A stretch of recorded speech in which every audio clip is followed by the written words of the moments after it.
जिसको बोलते हैं निगमीय लेखांकन। ठीक, तो बात करते हैं इसमें हम जो पढ़ेंगे वो है कंपनी के लेखे। ठीक, कंपनी के लेखे, और इसमें बात अपन करेंगे इसके परिचय के बारे में। ठीक, कंपनी का, कंपनी की परिभाषा, कंपनी की विशेषताएं। ठीक है, तो सबसे पहले हम कंपनी के अर्थ के बारे में समझते हैं। तो जैसा कि कंपनी शब्द जो है वो लैटिन भाषा के कम और पेनिस, लैटिन भाषा के कम CUM और पेनिस PAINS पेनिस। तो लैटिन भाषा के जो कंपनी शब्द है वो लैटिन भाषा के कम और पेनिस से लिया गया है। ठीक, कम का मतलब होता है साथ साथ और पेनिस का मतलब होता है कमाना। तो जब लोग साथ साथ मिलकर रोटी कमाते हैं, मतलब कि पैसा कमाते हैं, तो उसे क्या कहते हैं? कंपनी कहते हैं। तो ये सरल भाषा में अगर अपन ने देखा जो कंपनी है उससे उसका अर्थ क्या निकलता है, तो कंपनी लैटिन भाषा के कम प्लस पेनिस से लिया गया है, जिसमें कम का अर्थ होता है साथ साथ और पेनिस का अर्थ होता है रोटी कमाना। तो साथ साथ मिलकर जब लोग रोटी कमाते हैं, रोजगार कमाते हैं, उसे क्या कहते हैं? कंपनी।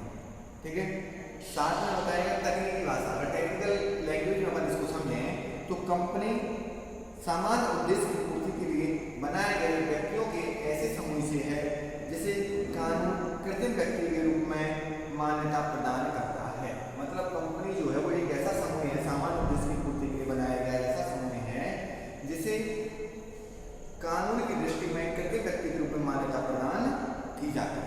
ठीक, अब बात करते हैं कंपनी की डेफिनेशन की, परिभाषा की।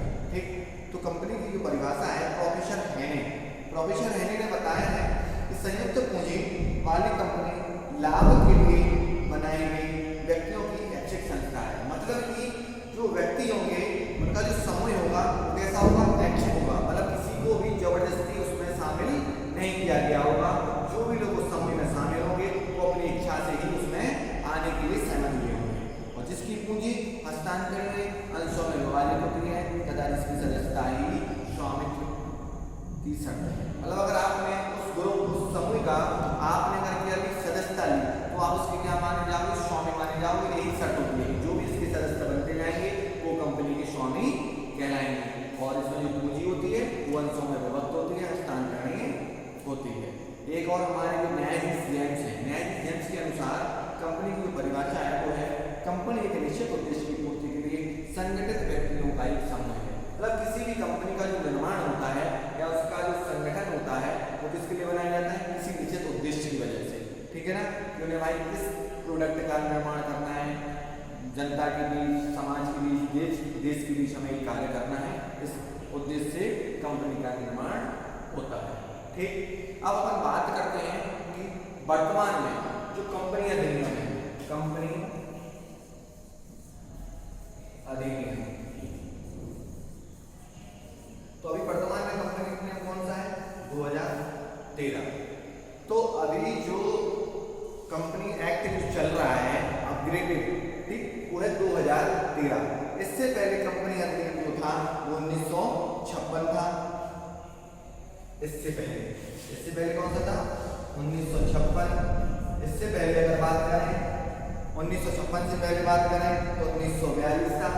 1942 से पहले बात करें तो 1913 से पहले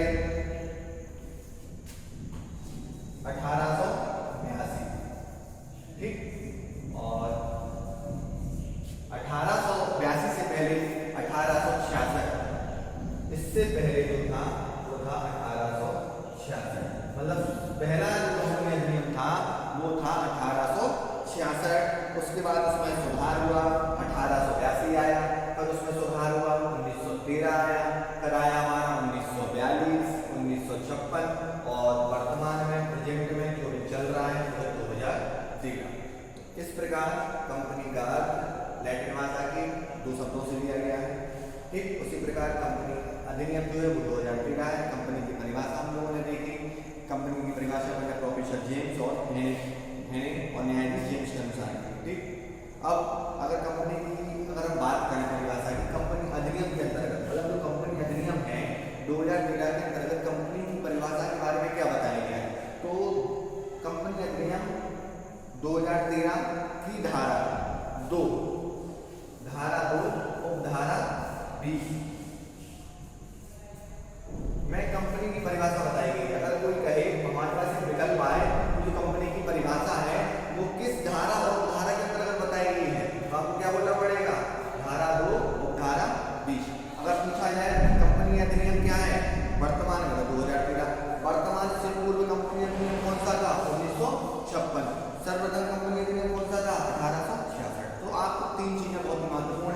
अगर देखी जाए तो एक 2013, इससे पूर्व 1956 और सर्वप्रथम 1886, ठीक है ना।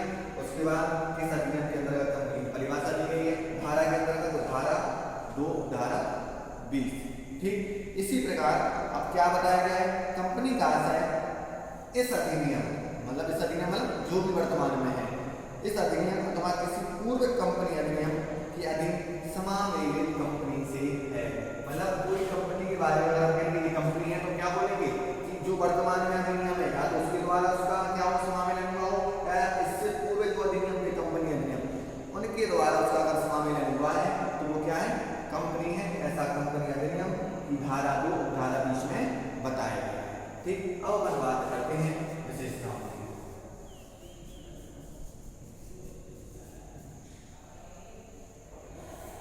ठीक। अब कंपनी की जो विशेषताएं हैं उनके बारे में अगर चर्चा करें तो बताया गया है कंपनी क्या है, विधान द्वारा निर्मित कृत्रिम व्यक्ति है। सबसे पहली जो विशेषता है कंपनी है क्या, तो कंपनी क्या है, एक कृत्रिम व्यक्ति है और उस कृत्रिम व्यक्ति का निर्माण किसके द्वारा होता है, विधान मतलब कानून मतलब अधिनियम, मतलब इस अधिनियम में जैसा बताया गया है उसके द्वारा ही कृत्रिम व्यक्ति के रूप में कंपनी का निर्माण होता है, ठीक। अब आगे बात करते हैं, कंपनी का अस्तित्व अपने सदस्यों के अस्तित्व से पृथक एवं स्थायी होता है। अब इसके मतलब ये होता है कि कंपनी का अस्तित्व अपने सदस्यों से पृथक एवं स्थायी कैसे, अगर किसी सदस्य की मृत्यु होती है, दिवालिया होता है, अगर वो रिटायरमेंट लेता है या उसकी मृत्यु होती है तो उससे कंपनी के अस्तित्व पर कोई प्रभाव नहीं पड़ेगा, ठीक। क्योंकि कंपनी में कई सदस्य होते हैं तो किसी एक सदस्य की मृत्यु, दिवालिया मृत्यु हो गया या रिटायरमेंट लेने से कंपनी समाप्त नहीं होगी, ठीक। आगे बात करते हैं, कंपनी के सदस्यों को बताए उनके द्वारा क्रय किए गए अंशों के अंकित मूल्य अथवा प्रदान की गई गारंटी तक ही सीमित होता है। अगर सदस्यों के दायित्व की बात अगर हम करें कंपनी के अंतर्गत तो कंपनी के सदस्यों का दायित्व उनने जितने भी मूल्य के अंकित मूल्य के अंश लिए हुए हैं उस मूल्य तक सीमित होगा, या अगर कंपनी के सदस्यों ने अगर गारंटी दी है भाई हम इस मूल्य तक हम क्या करेंगे, कंपनी के लिए उत्तरदायी होंगे तो वो उनका दायित्व कहलाएगा, ठीक। या तो गारंटी तक या अंशों के अंकित मूल्य तक। आगे बात करें, समावेशन की विधि से कंपनी की एक सार मुद्रा होती है, मतलब जैसी कंपनी का निर्माण हो जाता है, कंपनी का समावेशन हो जाता है तो एक मुद्रा, सार मुद्रा बन जाती है। इस पर बैंकों में देखते हैं कैसा अपन डिपोजिट करते हैं या निकालते हैं तो उसमें कुछ सील लगा देते हैं, ठीक है ना, सील लगा देते हैं, मोहर लगा देते हैं जिसमें लिखा रहता है bank, state bank of India, Punjab national bank, central bank of India, UCO bank, इस तरीके से यूनियन बैंक ऑफ इंडिया, इस तरीके से हर एक बैंक का अपना क्या होता है, मोहर होता है, मोहर बोलते हैं सार मुद्रा को ही कैसे बोलते हैं, सील, ठीक। तो एक क्या होती है, सार मुद्रा होती है। आगे बात करें, कंपनी का प्रबंधन लोकतंत्रीय सिद्धांतों पर होता है और इसमें अंशधारियों द्वारा चुने गए संचालक मंडल संचालक प्रबंध के कार्य का नियंत्रण करते हैं। अब कंपनी का जो प्रबंध है वो कौन करेंगे, संचालक मंडल जो होगा, क्योंकि अगर सदस्य 50,000 है किसी कंपनी के तो 50,000 सदस्य तो किसी बाहर गए निर्णय या कोई संचालन कर नहीं पाएंगे कंपनी का, कोई कुछ कहेगा कोई कुछ कहेगा, तो क्या होता है कि संचालक मंडल बनाया जाता है जो किसके द्वारा बनाया जाता है, अंशधारी, जो कंपनी के वास्तविक स्वामी होते हैं वो सब मिलकर क्या करते हैं, एक संचालक मंडल जो क्या करता है, प्रबंध का कार्य करता है, संचालन का कार्य करता है, उनकी नियुक्ति उनका निर्माण करता है। जैसे कि अपने देश में राज्य को चलाने के लिए, ठीक है, क्या करते हैं, अपन मुख्यमंत्री का चुनाव कराते हैं, मतलब विधायक सांसद वगैरह, ठीक, शहर को चलाने के लिए विधायक, मंडल को चलाने के लिए सांसद, ठीक है, और राज्य को चलाने के लिए मुख्यमंत्री और देश को चलाने के लिए प्रधानमंत्री, क्योंकि हर इतनी ज़्यादा जनसंख्या है, हर कोई कहेगा हमारे हिसाब से काम होना चाहिए, हमारे हिसाब से सुविधाएं मिलनी चाहिए, हमारे हिसाब से लाइट आनी चाहिए, जानी चाहिए, ये सब सारी चीज़ें हैं, या पेट्रोल का रेट हमारे हिसाब से इतना होना चाहिए, कोई कहेगा इतना होना चाहिए। एक निर्णायक मंडल जो होता है जो सबके प्रतिनिधि के रूप में कार्य करता है, इसी प्रकार ऐसी कंपनी में भी क्या होता है, संचालक मंडल होता है जो प्रबंधक का कार्य करता है, ठीक। उसके बाद होता है सार्वजनिक कंपनी के अंशधारियों को अपने अंशों के हस्तांतरण का अधिकार प्राप्त होता है। जो भी सार्वजनिक कंपनी होगी, सार्वजनिक का मतलब होता है पब्लिक कंपनी, तो उसको क्या होगा, हस्तांतरण का अधिकार होगा। कंपनी अपने नाम से किसी भी व्यक्ति, समूह, फर्म, कंपनी पर विवाद कर सकती है। विवाद मतलब बात मतलब केस। अगर कोई उसको लगता है कि उसके साथ कुछ गलत हुआ है, किसी ने गलत किया है, तो कंपनी अपने नाम से ही उस पर केस कर सकती है, बात कर सकती है, मुकदमा कर सकती है। ठीक है। उसी प्रकार कंपनी का मूल्य, उद्देश्य एवं अन्य क्रियाएं उसके कहाँ होती है? पार्षद सीमा नियम और पार्षद अंतर नियम। पार्षद सीमा नियम, पार्षद अंतर नियम। ठीक। और ये होता है कंपनी मतलब इन तीन के बाहर कंपनी कोई भी कार्य नहीं करती है। कंपनी के लिए जो भी क्या है? सीमाएं हैं, ठीक है, नियम है, अपवाद है, वो सब कहाँ है?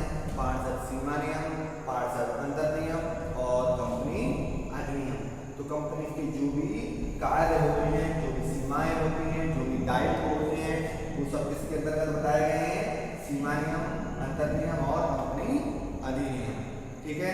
इसके बाद कंपनी के लेखे रखने, अंतिम खाते तैयार करने, उनका अंकेक्षण कराने तथा उन्हें प्रकाशित करने के संबंध में कठोर प्रावधान सम्मिलित हैं। मतलब कोई भी कंपनी ये नहीं कह सकती कि हम लेखे नहीं रखेंगे, अंतिम खाते तैयार नहीं करेंगे, हम उनका अंकेक्षण मतलब ऑडिट नहीं कराएंगे, हम टैक्स नहीं भरेंगे, तो ऐसा संभव नहीं है। क्योंकि हमारी सरकार, हमारे जो अधिनियम है, कानून है, वो कैसे हैं? बहुत ही कठोर है। ठीक। तुरंत ही कार्रवाई होती है और क्या होता है? जुर्माना या सजा सुनाई जाती है। ठीक। तो इसलिए बताया कैसे कठोर है। उसके बाद बताया गया कंपनी नागरिक नहीं भाई वैधानिक व्यक्ति होते हुए भी संविधान तथा नागरिकता अधिनियम के अनुसार नागरिक के मौलिक अधिकार प्राप्त नहीं है। मतलब कंपनी को एक नागरिक नहीं माना गया है, कृत्रिम व्यक्ति है। जैसे नागरिक के लिए जो नागरिकता अधिनियम है, संविधान एवं नागरिकता अधिनियम, उसके अंतर्गत उसको मौलिक अधिकार मिलने चाहिए। व्यक्ति को, नागरिक को वो नहीं मिलते, जैसे चुनाव लड़ने का अधिकार है, विवाह करने का अधिकार है, इस तरीके से। ठीक। तो जो नागरिक को मौलिक अधिकार प्राप्त होते हैं वो कंपनी को प्राप्त नहीं होते हैं, क्योंकि एक कृत्रिम व्यक्ति है, ना कि एक प्राकृतिक व्यक्ति। ठीक। तो इस प्रकार आज हमने कंपनी का अर्थ, परिभाषा और विशेषताओं के बारे में चर्चा की। अगली क्लास में हम कंपनी का वर्गीकरण